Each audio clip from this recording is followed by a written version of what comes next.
This is Terms of Reference. I'm your host, Stephen Laddick. What do libraries have to do with innovation for aid and development? Total honest answer from my side. When I was doing my research for the 134th Terms of Reference podcast today, I knew there would be a high value in a conversation with Chris Coward, who is the co-founder, principal research scientist, and director of the Technology and Social Change Group at the University of Washington. But I had no idea that our conversation would be such a fun, far-ranging, and wild ride. From TASHA's convening of the first tech conference in 1999 about how society will be affected by this new thing called the internet, to how MOOCS are used in the developing world, to how adoption of smartphones in Myanmar fundamentally changes that population's view of what computing is all about, to libraries and how these institutions are becoming not less, but more and more relevant in the age of information. I know you're going to love this show. I spoke with Chris in Seattle. Before we start the show, I want to give a shout out to those of you who supported me by subscribing, commenting, and sharing. Thank you so very much. If you don't already count yourself among this group, please do take a moment to show your support for the show because it actually matters. Leave me a review in iTunes or share this episode with your community or comment on the blog. It only takes 30 seconds and it really, really matters. And if you're truly interested in making aid and development better, sign up for my newsletter and subscribe to the podcast so you never miss an episode or an update. Now, on to the show with Chris. Hello, Chris. Thank you so much for being on the Terms of Reference podcast today. Well, thank you, Stephen. Great to be here over the time zones. I know. It's now that I'm sitting in Bangkok. Every guest I have now that I'm sitting out here, it's, gosh, so where are you today? Now, but where are you sitting today? I am in the basement of my house in Seattle, Washington. Nice. The end of the day on Monday. It's remarkably not raining today, so it's a good day. December in Seattle. You know, I love June and July in Seattle. That's what we live here for. That's fantastic. Thanks for being on the show. You are the director of the Technology and Social Change Group at the University of Washington, and it's lovingly known as TASHA. Why don't you tell us about what TASHA is, how it started, and kind of what you're doing today? Sure. TASHA started off back in 1999, actually. A colleague and I. Was the internet around in 1999? I don't know. No. Well, I know it was early days, and it was great. We kicked it off with a conference with Vint Cerf, founding father of the internet, and John Perry Barlow, some other kind of really good thinkers about trying to think what was the future of this going to be, particularly from kind of a social, political, perspective. So we were not geeks per se, but trying to think of what was going to be the impact on our societies. And is this going to create different winners and losers was, of course, the terminology back then, particularly at a global scale. Specifically, and you're talking the conference is about specifically the interweb. Like, what's the impact going to be of the interweb? Yeah. Again, This is back, Mm-hmm. I think that was in 1999. Yeah, you're really making me kind of reach back into my memory. But we had a lot of people from different fields. That's what was so fascinating about that. We had political scientists, we had economists, obviously technologists, just geographers, people from radio and media. It was just a far-ranging discussion, just trying to think what does this mean at a kind of a societal level. And that's what universities do. They try to host these types of conversations to explore what's happening. And at that time, I didn't see there was much academic work looking at the impact in that way, and kind of like the social, societal impacts, particularly at a global level. So we just it actually started off as a grad student project, and then it kind of eventually grew into what it is today. That's a beautiful thing. Yeah. I got to ask right off the bat, any predictions come true? None of them. That's awesome. I think, yeah. No, actually, I don't. I mean, from then, I think even Vint Cerf back then was talking about his interplanetary web. That was kind of fun to hear him talk about it way back then. Yeah. I know he's still working on that. And I think that's become a NASA program now. So maybe that is kind of coming true. Maybe that's the thing. I think the other, actually, I was too glib in that last response. I think yes, because in the sense that it would shake up, a lot of people were predicting that it would certainly shake up all sorts of institutions, which it, of course, has done, and that it would, especially on the international front, which is where we've focused mostly in the last many years, that it would create some interesting opportunities for countries and for populations that may have been kind of cut out from kind of industrialization processes.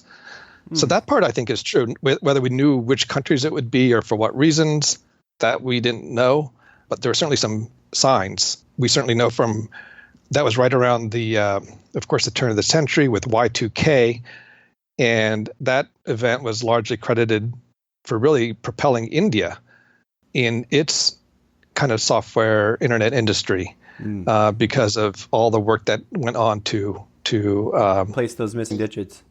Yeah, place those missing digits. So it was interesting to see what's happened with India since. They've really become an interesting country to follow. Sure, powerhouse. No doubt about that. So fast forward now. I mean, we're closing the door on 2016 here, and we're recording this, as you said, middle of December 14th in 2016. Yeah. What is it that TASCHA's doing now to talk to aid and development and learn about how technology is shaping how we look at social change, how we interact in this way? I really enjoyed doing this from a kind of an academic home, although the center is very much around kind of applied and action research. All of our work is funded by outside organizations. And so what I like about my job is kind of the co-creation process of designing research programs with people who want to know something or test something. For example, let's see, this last year there was interest in looking at MOOCS and what has been the barrier to the uptake in developing countries. And of course, as with many things in international development, there was all the promise and high expectations that MOOCS would allow a lot of people around the world to access these top-notch educational resources. Mm-hmm. But the uptake has been really low. And so we wanted to both kind of figure out why was that. And so we did a study that was conducted in South Africa, Colombia, and the Philippines. And we found some really interesting things. For one, that the numbers were up, as we know, were quite low in terms of people who were taking advantage of these resources. But the ones who were really well motivated. In fact, we had close to 80% completion rates of MOOCs, which is unheard of in these massive online learning spaces, right? I mean, usually it's like exactly 25-30% maybe people at high ends. Yeah, that's at the very high end. Yeah, you're doing great if you're getting like 30% of your people to complete courses. Yeah, absolutely. So the fact that we were having such high completion rates, and when we looked into it, is because people, especially that are struggling to get a job or whatever, they do not have a lot of time for leisure because they're really working hard and they're very much focused on what they want to accomplish. So these people were, from the interviews that we conducted after we did the kind of the quantitative work, were really motivated to learn something that would help them get a job, for example. So that was really interesting. We also found that women were more likely than men to complete the courses. And so that was also good for programs that were trying to target women. Any reason behind that? I mean, was there specific reasons why women were more likely? We couldn't find that out just from the way that we did the work. So we don't know that. It was just we can make some guesses, and probably in many places for cultural or other reasons, women are not encouraged or do not have or not the ones that get if there's limited family resources, do not have as much of an ability to go to college. So there may be factors like that are in play, and then they are seeking out other ways to get education. But these are just pure speculation. Mm-hmm, mm-hmm. So that was quite interesting. But at the same time, some of the barriers, of course, besides having time, was that it was data costs. We think of these things as free, but over a third of the sample of the population or of the users were accessing these courses over mobile phones, and to get the streaming of the video content and everything else was eating up a lot of their prepaid cards and everything else. So we've been talking with some MOOC providers about how could they improve that experience. It could be everything from putting a little meter on there so that people can know how much bandwidth this course is going to take. Because one of the things we've known from some of our other research is that people are extremely savvy. They can really make very granular calculations about how much one thing's going to cost versus another. And they may have multiple SIM cards with multiple, mobile providers. because they know accessing certain services on one might be cheaper than another. Again, the perception that some people aren't making wise choices seems to be debunked by the research, and just looking at how people behave. Did you find? But so let me dive in there though. Did you find that you said that MOOCs are not necessarily adopted on a large scale across the developing world, but those people who are highly motivated. So can we also make the inference that the people who are highly motivated they're highly motivated in all areas of their life, right? They want to know things like, hey, how much data can I download for a few dollars, or this particular card? Or is there going to be a correlation there where if I'm highly motivated about getting through this course or accessing this education online, I'm also going to be motivated about an awful lot of other things in my life? Like I'm going to be a general go-getter? Right. I think that's largely true. We didn't look at it as much as we'd like to. We did find, though, one thing that was interesting is that I think about 80% of the users within those countries were in low and middle income conditions. That's a little bit in contrast to here, where it tends to be middle income and above that are taking the MOOCs. So it was quite interesting. But those people are completing it anyway. So exactly. It's almost like if you're in the middle to higher income, in the Western world or the developed world, you're kind of like, hey, it'd be nice if if I've got a Wednesday evening free, maybe I'll look at it. I mean, I'm as guilty as anybody else. I've got a couple of courses, out there that, when I get that free day, I'll go do it, and I never do, right? Yeah, as am I. We all do it. So take me back to TASHA. So I was doing some research before our call, and it says that you've got projects in over 50 countries, and as you said earlier, it's kind of there are organizations that fund each one, so it's projectized, it's practitioner level, like let's go out and learn and really put boots on the ground to figure out what's going on out there. How does this function? You're a center within the University of Washington, and you have a bunch of grad students that are doing this? Do you have visiting researchers? Yep. Everybody's putting a proposal out there about what they want. Like what's the model there? Yeah, so we're housed in the information school at the University of Washington. So we're completely, a university-based center, and we write proposals. Both myself, we have about a dozen full-time kind of researchers and some program staff. Then we also have faculty members who work with us. And then, of course, students who also bring in their kind of talents and energy. So it's a great environment for kind of exploring new ideas. And then, like you said, we send out proposals. And like to bring another example in, we've been doing some work in Myanmar, your neighbor there, for the past couple of years. Tell me about this. What have you done? That's fascinating. Of course, as you probably know, the democratic transition there is fascinating. They've gone from a dictatorship to kind of free elections just this past year in just a very short time. And media access, I mean, there used to be only one newspaper, and that was just 4 years ago, maybe a couple more, maybe it's a little bit further back than that. But it's very recent history, and internet penetration was about North Korea levels. A SIM card cost $1,500. So you can imagine in one of the poorest countries of Southeast Asia, there were not a lot of people connected to the global internet. So they've gone from there to something today, which is in 60%, maybe higher level of penetration.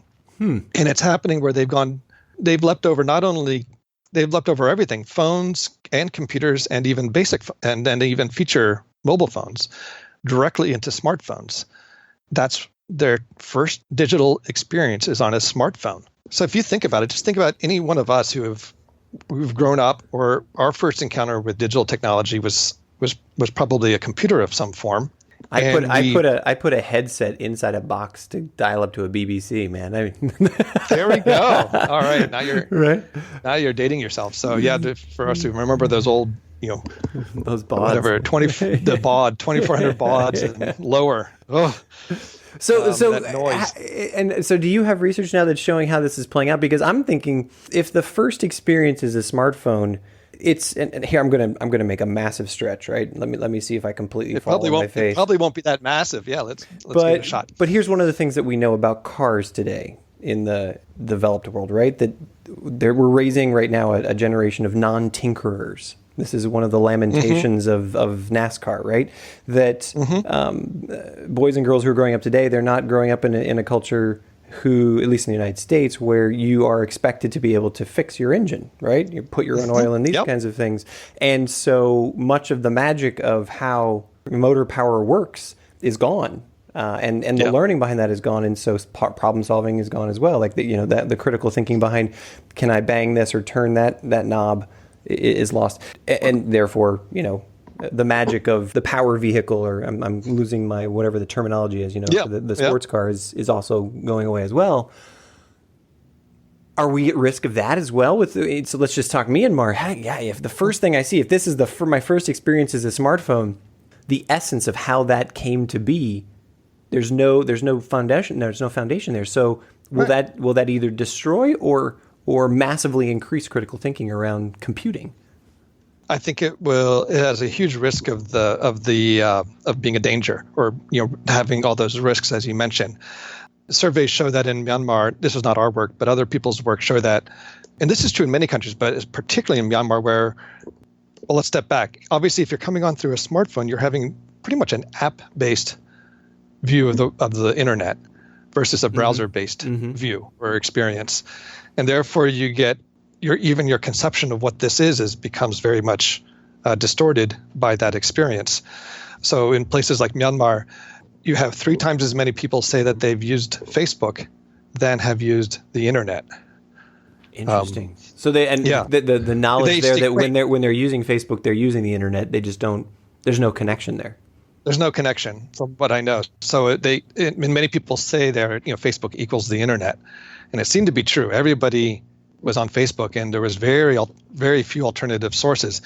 And interestingly, things played out there over in their election last year that were very, in some cases, were played out here in our recent election in terms of having fake news, a lot of misinformation, disinformation, hate speech, and all of this was exacerbated, amplified by people's participation in Facebook. Not mitigated, which was, it's interesting because then what happened is all of a sudden this liberalized media environment with all these new magazines and journals and things would just take things from Facebook or postings that they had found and put them into the mainstream media. So that's how it got amplified. And as I think you just mentioned there too, is the critical thinking skills. If when people have grown up in that type of environment where, well, they knew to be suspicious maybe of some of the government sourced information, but certainly did not develop all of the skills that one would hope over, through kind of a broader exposure to, a much more diverse media landscape. I don't even know where to go with that. I mean, there's so many questions there, right? Just because if you suddenly wake up tomorrow, I'm thinking about my kids, right? If you suddenly wake up tomorrow and you have the ability to have your voice amplified across a gigantic network, where you can literally speak to thousands or hundreds of thousands of your peers or just a community, and that's your definition of norm. It's interesting. What does that do to self-worth? What does that do to your perception of communication? What does that do to your critical thinking about filtering yourself? All of those things are really intense questions. Very much. Yeah. So some of the work we've done there then is kind of, actually we're working with the Public Library Network, and through them we partnered with a local organization there to develop what we're calling a mobile information literacy courses. So instead of fighting the trend, we know that people are going to be coming on via Facebook and via their smartphones. Try to come up with some exercises and workshop type events where people can start to learn how they can use their mobile phone in what we would quote more responsible or more in ways that would hopefully enrich their life in ways that expose them to the diversity of information sources and other affordances of the mobile phone. Are people using public libraries there? I know I'm glad that you brought this up because this is a focus of your research, but our libraries are a big thing even though everybody's got Facebook now? Yeah, well, worldwide, Myanmar, they're in a process of trying to, because a lot of things were in disrepair, they have been working to modernize, for lack of a better term, their libraries. A lot of the libraries there, and there are many, there's like over 4,000 of them, but many of them are actually started by community members and are actually more kind of what we would call a community library, And they're quite interesting because even during the kind of the dictatorship, there was a thriving kind of civil society that operated, and many of them, and there were lots of public libraries where people would convene and discuss and things of that sort. So they did gain a fairly good reputation for being a community space. Yes, and then as you mentioned, globally, this is probably our major focus at the moment, is around public libraries. Sometimes people yawn at that, but in a sense, it's really. I was just say, come on, this is your moment to make library sexy for me. Which for me, hey, I'm that guy, right? I love a library, and I know a lot of my peers do as well. But explain to me how it doesn't jive. Having just lived through the last election and whatnot, it doesn't jive that libraries are appreciated places for a gigantic majority of the people in the world. So how do we make them sexy again? Yeah, that's largely what we're trying to do. Libraries you were mentioning earlier about some of the, like you had your automobile analogy, and libraries, particularly in the U.S., but also elsewhere, have been very much at the forefront of like introducing maker spaces and helping people democratize technology in that way. They've been greatly at the forefront of providing all sorts of other programming where people can come in and create music and art and podcasts and learn all these things. They've become business incubators. They've become health corners. So maybe it's better. Maybe it's better to call them community center rather than library. Right? Or maybe we're expanding or altering the definition of library to encompass all of these different. Or maybe that was always the definition of a library, and we just we've just equated it with books in my brain. Yeah. I think in everyone's brain, and even when I came to this work, I started with that concept. But then I started, poking around and looked back at like even the original, going back to the Library of Alexandria. It was known more as a place for that convening of people and debate, and that's where people came to start to. That's how the flourishing occurred. And by the way, they also took a copy of everything so they could create this massive storehouse of knowledge. But some of the early pictures show all these people sitting around, debating, talking, etc. And that's what the modern library now is about, building connections more than collections. I do hope that you have that trademarked, please.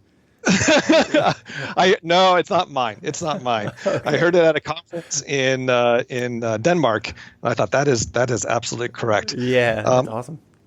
We're losing, we've lost, there aren't that many third places, social spaces left that are truly public. Some people argued that, like the Starbucks and coffee houses became that. But now if I go into a coffee shop, most people I feel like I'm actually in that old version of a library.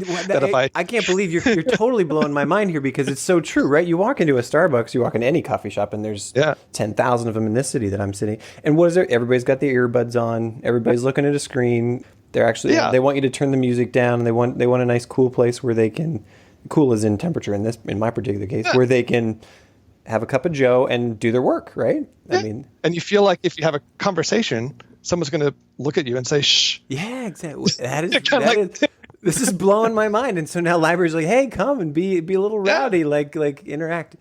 So you're flipping that. There are some really rowdy libraries out there, and they're doing all sorts of things. It's really fun. So go ahead, finish your thought. A small story. I was at this library in Denmark, and this new library, just brilliant space with all sorts of creative things going on there. And in the middle of it, in this atrium, they had this huge gong, like a 2-story gong. Because that's what you expect in a library. Right. It was connected to the maternity ward in the local hospital. When a baby was born, the mother could push a button, which would then ding this, gong, ring the gong across town.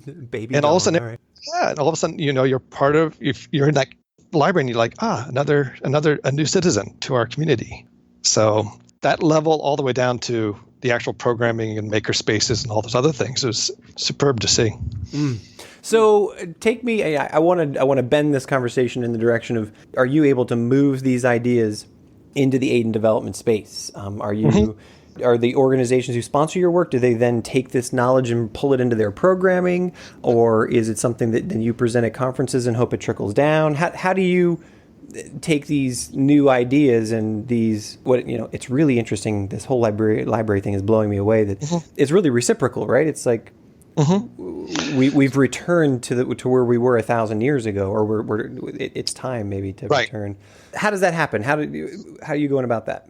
Right. So primarily, one of the ways I go about it is I try to look at what's the end goal, which might be some form of development, whether it be health or civic engagement or whatever it might be. And then I look at least in the case of libraries, I see libraries as a platform, not the sole one, of course, but as one that could be leveraged in that. So, for example, I don't look for opportunities to fund libraries. I look for funding for research that's going to fund experimentation of new ways to achieve some sort of developmental outcome. So whether that be in the case of the MOOCS, kind of looking at learning and uptake, where actually libraries could also play a role, because one of the things we found was that people learn better in kind of like physical peer environments.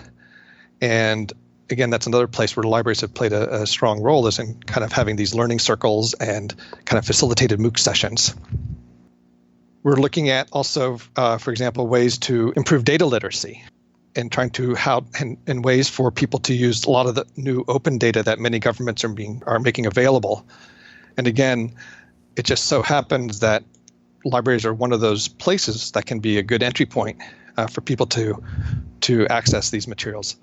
I guess the reason that libraries keeps coming back to us is that it seems that these intermediary organizations, and I would also include a lot of the civil society organizations and others, continue to play an important role. That we really are in, I think, an area where it's the merging of the bits and atoms that is where a lot of the action's happening.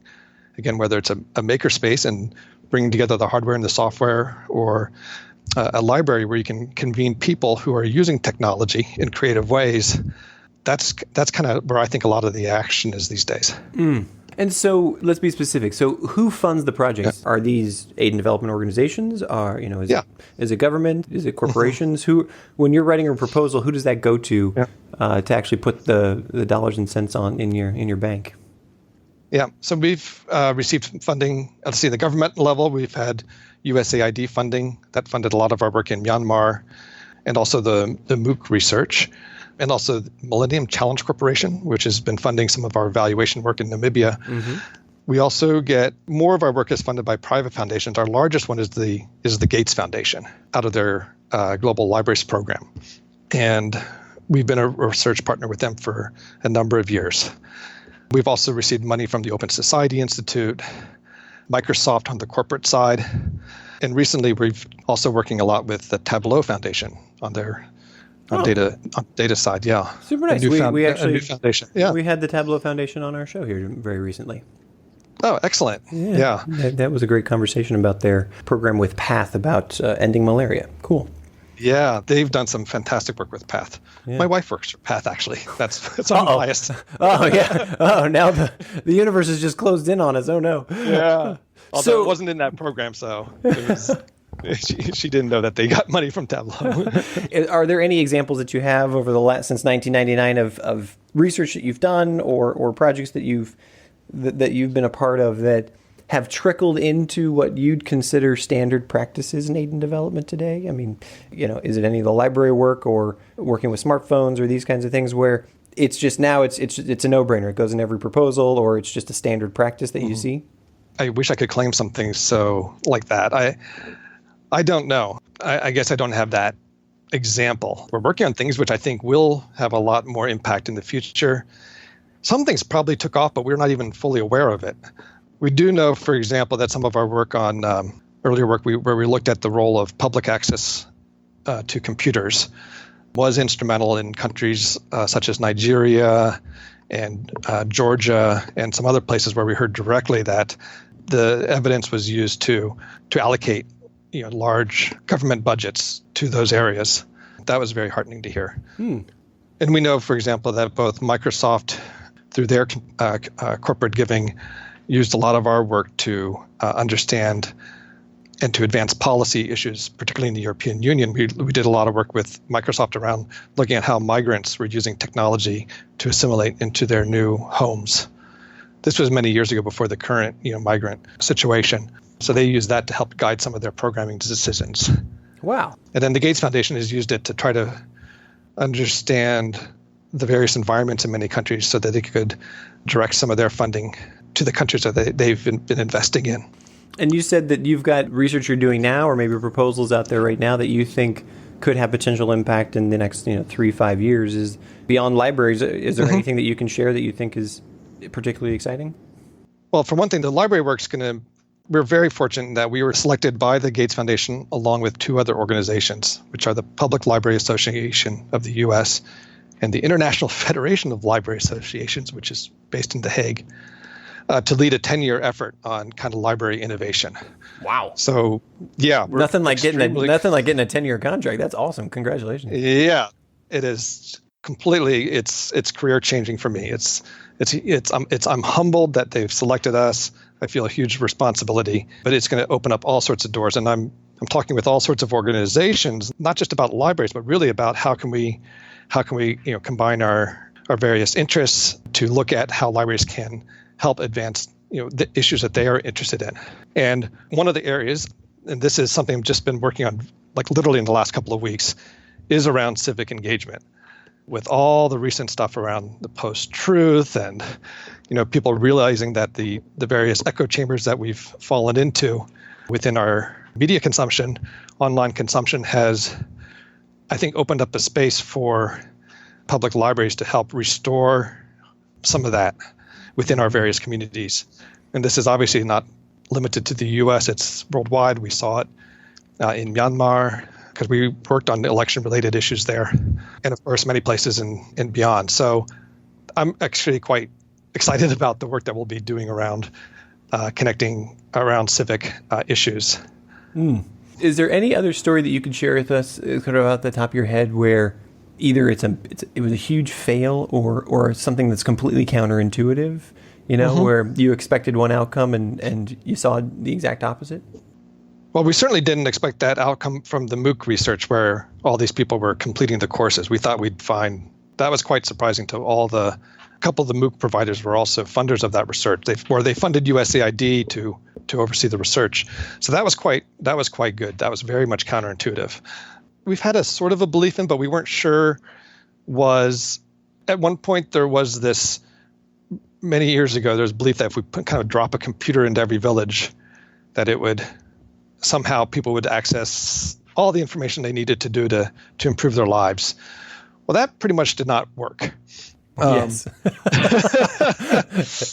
And a lot of the research back then was actually not very high quality research in that it wasn't really looking rigorously at the issue, although almost all of it did say that it wasn't very sustainable. That didn't work very well. But then you had, of course, the mobile phone explosion. Despite it wasn't any sort of development effort. It just was a market-driven, for the most part, effort. So it kind of took everyone by surprise, the rapid adoptions of mobile phones and spread of that, particularly in Africa and elsewhere. But then the pendulum swung from a computer in every village to this mobile phone in everyone's hand, and that everyone would have then their own private experience with the internet versus a collective one. And now I think the pendulum is kind of rebalancing in the middle. That obviously the mobile phone has been incredibly powerful.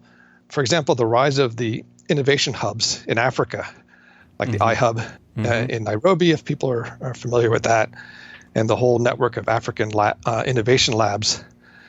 And what it did for Nairobi in terms of really kindling, and now it's a roaring fire of entrepreneurs, and IBM opened up a research center there, and it's attracted all sorts of talent and interest and resources. But that was done because you had a physical space once again.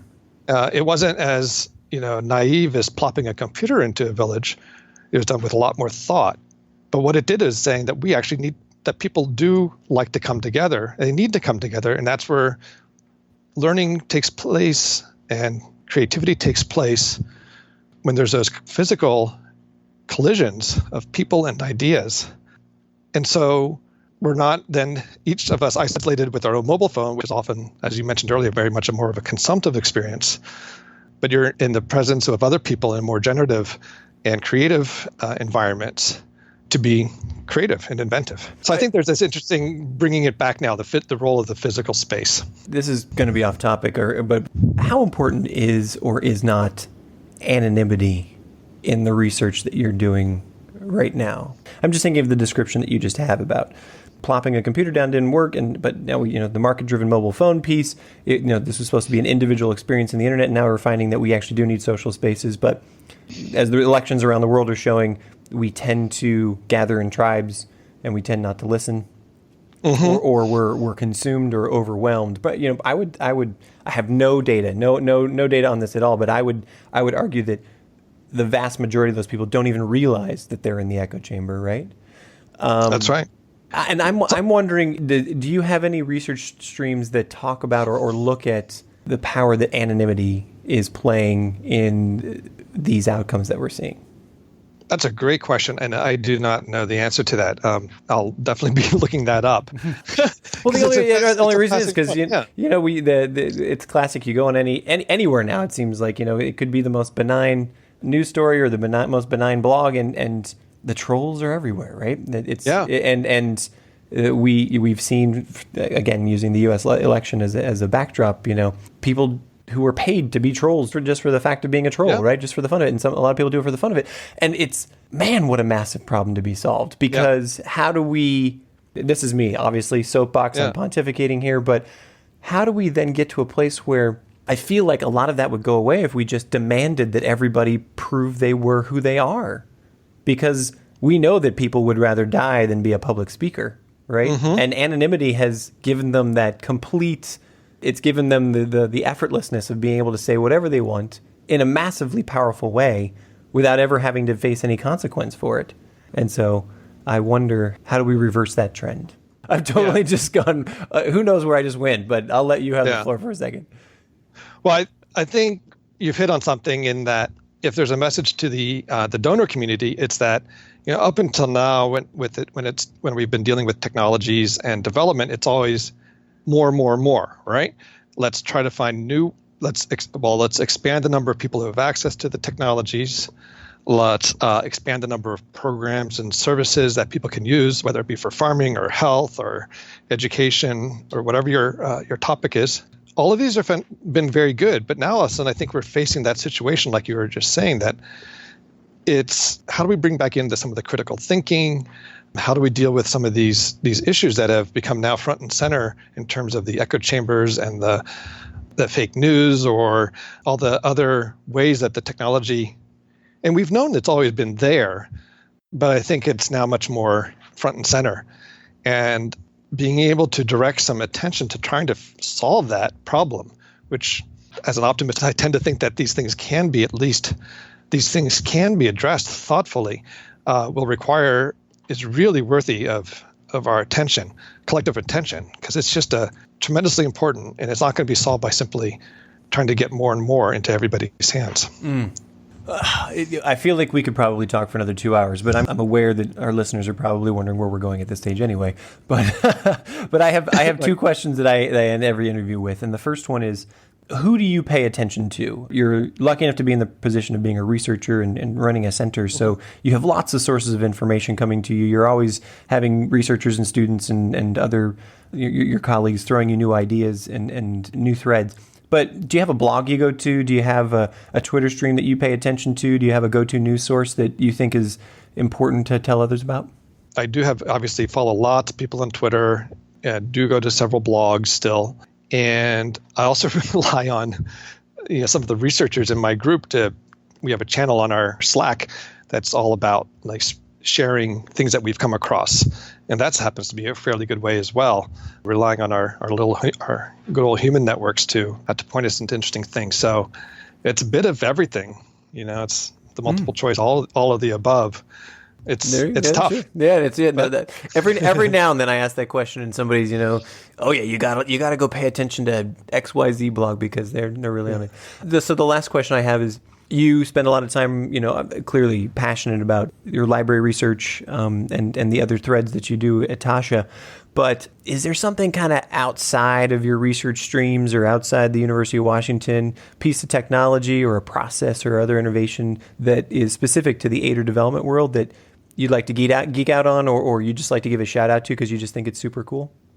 Something I've done absolutely nothing in, but would love to, I think it's just fascinating, is the work around climate change and some of that work. There's definitely some people that are really starting to look at, with all the sensor technology, Internet of Things, and all that stuff, and how we can employ that in different environments. I think it's just so fascinating. Again, when I have time, I try to pick up on some of that stuff, but haven't been able to do it myself. So, but yeah, I'd love to do something like that someday. Chris, this has been a great conversation. I really appreciate your time today. Thanks for being on the show. Well, thank you so much. This has been a great conversation. Thank you. You've been listening to the Terms of Reference podcast from Aidpreneur.com. Subscribe to us on iTunes.